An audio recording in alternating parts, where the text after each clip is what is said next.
Quando um avião é sequestrado, duas aeromoças tentam ludibriar os bandidos enquanto negociações conturbadas rolam dentro e fora da aeronave. A nova produção da Netflix, a série espanhola O Sequestro do Voo 601, conta uma instigante história de um sequestro de avião ocorrido em 1973. Chegou ao streaming para dar luz a mais uma série real, pouco conhecida pelos brasileiros, mas que mostra bem o peso da instabilidade política pelo qual os países da América Latina passaram na metade do século passado. Dirigida por C.S. Prince e Pablo González, ela reconta o crime acontecido em 30 de maio de 1973, quando os dois guerrilheiros armados sequestraram o voo HK-1274 da Sun Colômbia, exigindo que o governo colombiano liberasse ao menos 50 presos políticos. O avião saiu de Bogotá, na Colômbia, com destino a Medellín, só que quando fez sua primeira parada em Pereira, o piloto Jorge Lucena e os 84 passageiros foram surpreendidos por dois homens armados, Eusébio Borja e Francisco Solano Lopes, que anunciaram o sequestro. O objetivo deles era aterrissar a aeronave em Aruba, pedir um resgate de $200 mil em dinheiro e a libertação dos presos. Vamos conhecer na íntegra a história real por trás da série da Netflix, O Sequestro do Voo 601. Eu sou Sidney Góes e você está no Placebo. Se inscreva no canal, deixe seu like e vem comigo que no caminho eu te explico.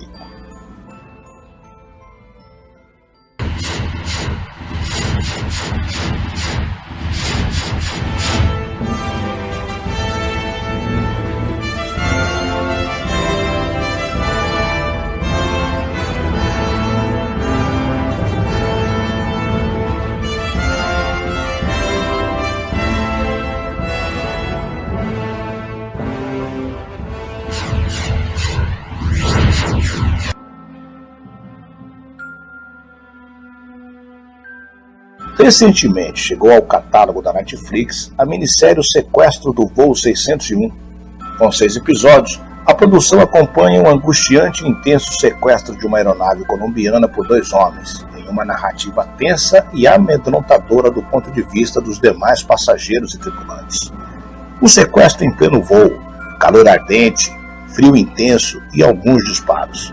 Em meio ao caos, duas comissárias de bordo precisam enganar os sequestradores para sobreviver. Destaca a sinopse disponibilizada no serviço de streaming. Embora o roteiro dessa série pareça muito com uma narrativa digna de uma ação fantasiosa de Hollywood, é na verdade inspirado em uma história real. Era 30 de maio de 1973, quando a aeronave HK-1274 da empresa colombiana Sociedade Aeronáutica de Medellín decolou de Bogotá com destino a Medellín. Porém, em uma escala em Pereira, dois homens misteriosos entraram no avião e anunciaram o sequestro. Depois, eles seriam identificados como Eusébio Borja, na época com 27 anos, e Francisco Solano Lopes, com 31. Aparentemente armados, eles intimidaram toda a tripulação da aeronave e seus passageiros para que seguisse uma série de comandos. A bordo, havia cerca de 85 pessoas. Sabiamente, considerando o grande número de vidas em jogo, o capitão Jorge Lucena obedeceu. Como primeiro comando, pilotou o avião em direção à ilha de Aruba, no Caribe. 2 horas depois, quando finalmente chegaram ao destino, os sequestradores realmente revelaram suas exigências. Borja e Lopes informaram os tripulantes para que comunicassem a seus superiores e autoridades que eles queriam $200 mil em dinheiro, além da libertação de presos políticos mantidos em socorro na Colômbia. No entanto, esse detalhe da libertação de presos políticos era apenas parte da estratégia dos sequestradores.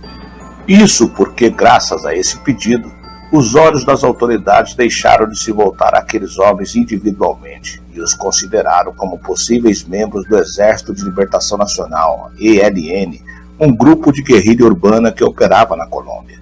E assim, eles conseguiram preservar suas identidades dos meios de comunicação. Durante o sequestro, os homens também diziam carregar explosivos e que não hesitariam em destruir toda a aeronave com as pessoas a bordo, caso as exigências não fossem atendidas. Mais uma vez era uma estratégia. Além de isso ser mentira, Eles sequer carregavam armas reais e, na verdade, portavam pistolas de festim que serviam apenas para assustar e convencer os reféns e as autoridades. Embora todo o plano de Borja e Lopes corresse aparentemente bem, os líderes políticos colombianos da época recusaram-se a negociar. Isso porque, nas décadas de 1960 e 1970, vários sequestros de aviões foram registrados na América do Sul. Ceder às exigências de uma dupla de sequestradores faria com que, possivelmente, o número de ações do tipo apenas aumentasse. Por isso, o governo apenas ignorou o caso e deixou o destino dos passageiros e da tripulação nas mãos dos negociadores da ação. Inicialmente, o advogado da empresa, Inácio Mustafa, ofereceu uma quantia de $20 mil pela libertação. Entretanto, os sequestradores negaram a oferta. Algumas horas depois, porém, o sequestro finalmente chegou à imprensa colombiana, quando a dupla de sequestradores libertou cerca de 40 passageiros, grande parte mulheres e crianças, justamente para uma melhor divulgação. Eles queriam com isso transmitir a ideia de que não planejavam ferir ninguém e que todos ficariam em paz, contanto que as autoridades atendessem suas exigências. Vale lembrar também que Borja e Lopes não permitiram que o avião permanecesse por muito tempo em um único local, para coibir a possível ação de uma operação de resgate. Então, de volta a Aruba, as autoridades propuseram pagar um total de $50 mil. Após algum tempo de negociação, finalmente aceitaram a quantia. A entrega ocorreu durante uma troca de tripulação, e quando Borja e Lopes conseguiram o dinheiro, instruíram o novo capitão, Hugo Molina, a levar a aeronave a outros lugares onde libertaria os passageiros restantes em diferentes momentos.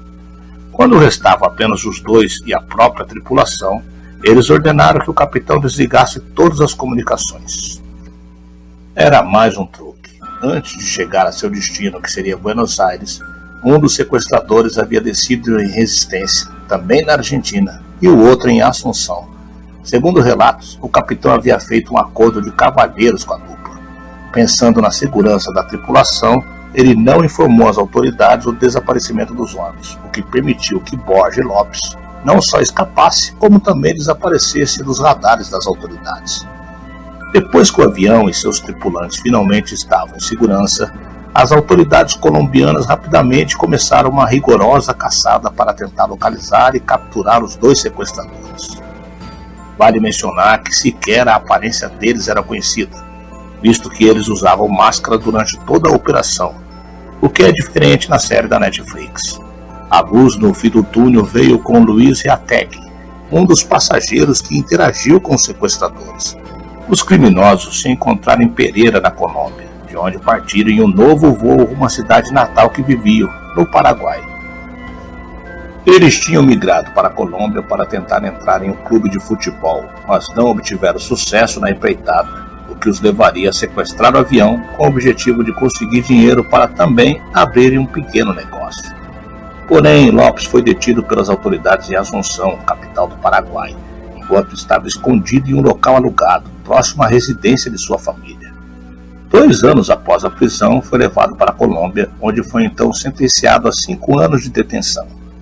Passado esse tempo, o homem decidiu então viver de maneira mais discreta, e disse que ele provavelmente faleceu em um assalto fracassado em um banco em Buenos Aires.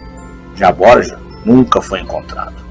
Circularam alguns rumores da presença dele em uma ilha da Colômbia, mas ele nunca foi realmente capturado ou sentenciado. Bem, não seria impossível imaginar que ele possa agora assistir o sequestro do voo 601 e dar boas risadas, se elogiando por ter sua história contada em um sequestro extremamente bem sucedido para ele.